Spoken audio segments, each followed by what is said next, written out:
ធ្វើដំណើរឆ្ងាយទៅហាក់ដូចគ្មានកោះគ្មានត្រីបន្តិចសោះ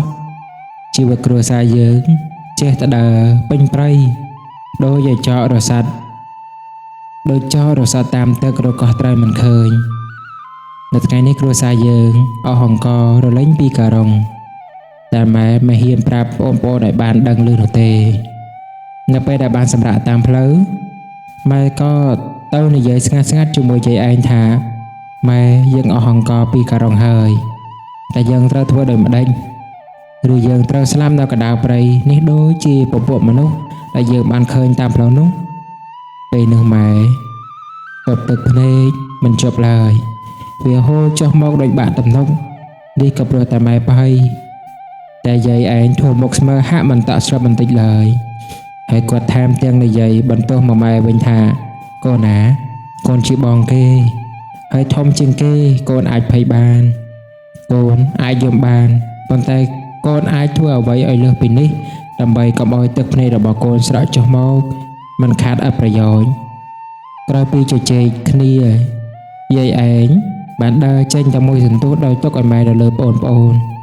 បន្តិចក្រោយមកគាត់បានកាន់ដំឡូងជាច្រើនមើលមកជាមួយរួមជាមួយនឹងស្នាមញញឹមសំណាប់ចិត្តម៉ែអើយតែកូននៅចាំទេប្រហែលដងដែលទឹកភ្នែករបស់កូនវាតែងតែស្រក់ចុះតែវាគ្រាន់តែស្រក់ដើម្បីបង្ហាញអំពីភាពកំសារបស់កូនឬក៏យ៉ាងណា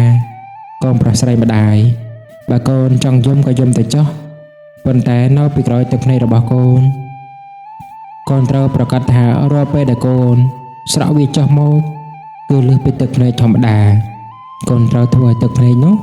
คล้ายទៅជាទឹកភ្នែកដែលជួយដាស់សតិកូនជាទឹកភ្នែកដែលផ្ដល់កម្លាំងចិត្តដល់កូន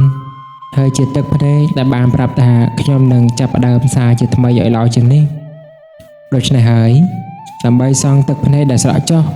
កូនត្រូវតែរកវិធីសាស្ត្រណាមួយដែលនាំឲ្យជីវិតរបស់កូនប្រសើរជាងស្ថានភាពដែលកូនកំពុងស្រក់ទឹកភ្នែកណាម៉ែប្រកាសថាទឹកភ្នែករបស់កូនម៉ែសុទ្ធតែមានតម្លៃដូច្នេះហើយរាល់ពេលវេលាណាដែលកូនអនុញ្ញាតឲ្យទឹកភ្នែកស្រក់ចុះកូនត្រូវតែរកវិធីធ្វើឲ្យជីវិតរបស់កូនល្អប្រសើរ